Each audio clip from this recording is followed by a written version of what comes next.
So hello everyone. Today I am up with a new topic and आज का topic बहुत ही interesting है आप सबके लिए बिकॉज़ आज का जो मैं टॉपिक लेके आया वो आप सबका बहुत ही नोन टॉपिक्स में से एक है and the topic is motivation.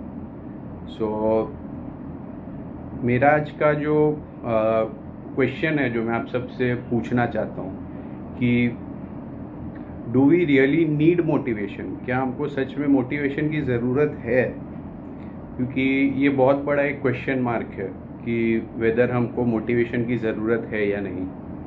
क्योंकि अकॉर्डिंग टू मी मोटिवेशन उसको चाहिए जो डीमोटिवेटेड है, जो अपनी लाइफ को खुशी से नहीं जी रहा है, जो कोई भी अपने काम को समझता नहीं है ठीक से, उसको अपने काम करने में मज़ा नहीं आ रहा है. अब जिसको अपने काम करने में मज़ा नहीं आएगा उसी को तो मोटिवेशन चाहिए वो काम करने के लिए. जिसको मज़ा आ रहा है उसको मोटिवेशन की क्या ज़रूरत है.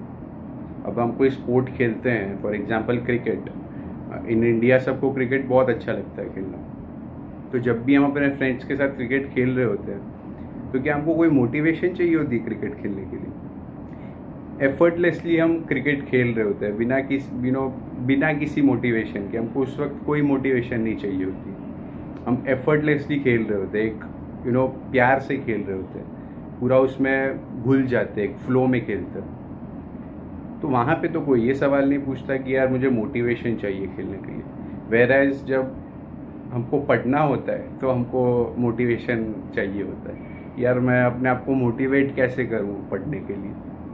अरे यार यही तो दिक्कत आ गई ना. क्योंकि पढ़ने में मज़ा ही नहीं आता है तो वहाँ पे मोटिवेशन चाहिए. मज़ा आता होता तो मोटिवेशन ही नहीं चाहिए था. सो एक बहुत बड़ा मेरे लिए आप सबसे क्वेश्चन है आज, क्या do we really need motivation? या फिर मोटिवेशन के सामने जो एक वर्ड है जिसको मैं कहता हूँ अंडरस्टैंडिंग, और हिंदी में बोलते हैं बुद्धि. तो क्या हमें मोटिवेशन चाहिए, हमें बुद्धि चाहिए, हमें समझदारी चाहिए? क्या हम अपने लाइफ को समझदारी से जीना चाहते हैं या हमें मोटिवेशन चाहिए अपनी लाइफ को जीने के लिए? हाथ में आपके है, लेकिन आज इसके बारे में थोड़ा हम खुल के थोड़ा बात करते हैं इसके बारे में. जब मैं बुद्धि की बात करता हूँ तो बुद्धि शब्द जो है वो एक शब्द से आया है जिसको हम बोलते हैं बुद्ध. अब बुद्ध का मतलब होता है to be aware, to learn, to understand. समझना किसी चीज़ को और उसको समझ के उसके प्रोज एंड कॉन्स देख के रियलिटी में कि कितना सही है वो, कितना गलत है मेरे लिए, वो देख के फिर एक्शन लेना, तो उसको बोलते हैं बुद्धि.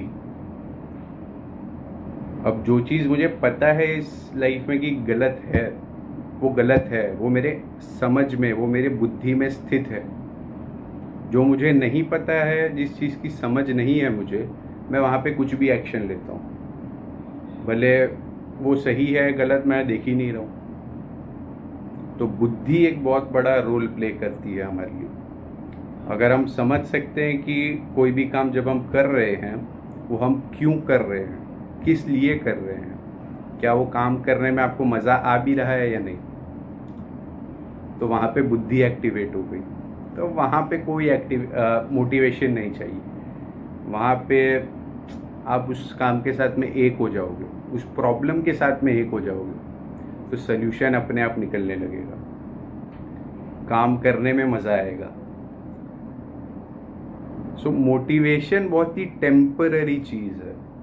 वो एक आँख की तरह है जो कभी भी बुझ सकती है. थोड़ी देर के लिए लगाया, थोड़ी देर बाद बुझ गई. जैसे ही लगाया थोड़ी देर बाद बुझ गई. समझदारी में ऐसा नहीं होता है, बुद्धि में ऐसा नहीं होता. बुद्धि जो है वो लास्ट करती है, वो रहती है. या फिर अगर आप एक बार के लिए वो इन्फॉर्मेशन चली भी जाए, राइट इन्फॉर्मेशन, तो अगर आप सवाल पूछो अपने आप से उस बारे में तो वापस से आपको पता चल जाता है, अगर वो एक्चुअल में आपने पिछली बार समझा हो सही से तो.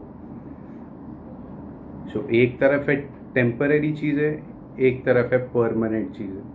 तो डिसाइड आपको करना है कि आपको टेम्परेरी से जुड़ना है या परमानेंट से जुड़ना है। Motivation temporary, understanding permanent.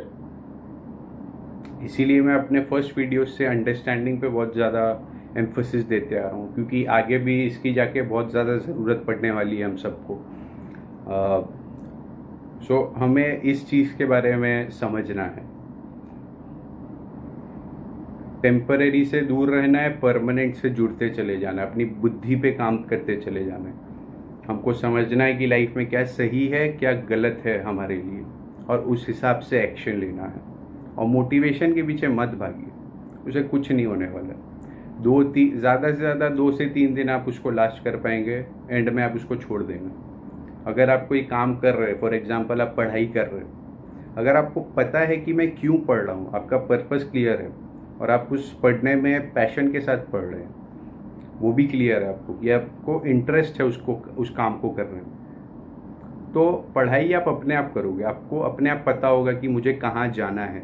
अगर वहाँ जाना है तो मुझे ये चीज़ करनी पड़ेगी, तो वहाँ पे क्लैरिटी आ जाती है माइंड में। तो वहाँ से आप लगातार उस डायरेक्शन में चलते चले जाते हो। वहाँ पे कोई मोटिवेशन नहीं चाहिए होता। वहाँ पे एक आपके लिए वो नेचुरल चीज़ बन जाती है। कोई मोटिवेशन नहीं चाहिए कि यार मुझे पढ़ने के लिए मोटिवेशन चाहिए, डिस्ट्रैक्शन हो रहा है, मैं पढ़ नहीं पा रहा हूँ, कुछ ये सब नहीं चाहिए होगा। कोई डिस्ट्रैक्शन कुछ नहीं होगा आपके लिए। जब मुझे पढ़ना है तो पढ़ना है। अगर कोई क्रिकेटर है, उसको जब फिटनेस करनी है तो करनी है। अगर कोई स्पोर्ट्समैन है, उसको फिटनेस करनी है तो करनी है। ये नहीं कि मुझे डिस्ट्रैक्शन हो रहा है, मुझे फिटनेस नहीं करनी है, मैं डिस्ट्रैक्टेड हूँ अभी, तो मैं फिटनेस नहीं करूँगा। तो बुद्धि पे काम करो, मोटिवेशन से दूर रहो जितना हो सके। मोटिवेशन उसको जिया जाता है जो समझ को उतना एम्फोसिस नहीं देता है। मोटिवेशन भी बहुत हद तक इम्पॉर्टेंट है उन लोगों के लिए जो समझ के उस फेज से बहुत ज़्यादा दूर है, जो ज़्यादा समझ की चीज़ों को नहीं करते। उनके लिए मोटिवेशन बहुत हद तक काम कर सकता है टेम्परेरी बेसिस पे, ताकि वो एक अच्छे स्टेट ऑफ माइंड में आ सके। बट अगेन काम तो अंडरस्टैंडिंग पे करना ही पड़ेगा। So that is what I wanted to communicate in this video. तो आई होप आप सबको ये वीडियो अच्छी लगी होगी और हेल्पफुल लगी होगी। मोटिवेशन और समझदारी, मोटिवेशन और बुद्धि में आपको फ़र्क जो है वो पता लगा होगा। एंड मैं होप करता हूँ कि आप अपने आपको इस चीज़ में उतारोगे, अपने लाइफ में उतारोगे इस चीज़ को। सो अगर आपको ये वीडियो अच्छी लगी तो लाइक, शेयर एंड सब्सक्राइब।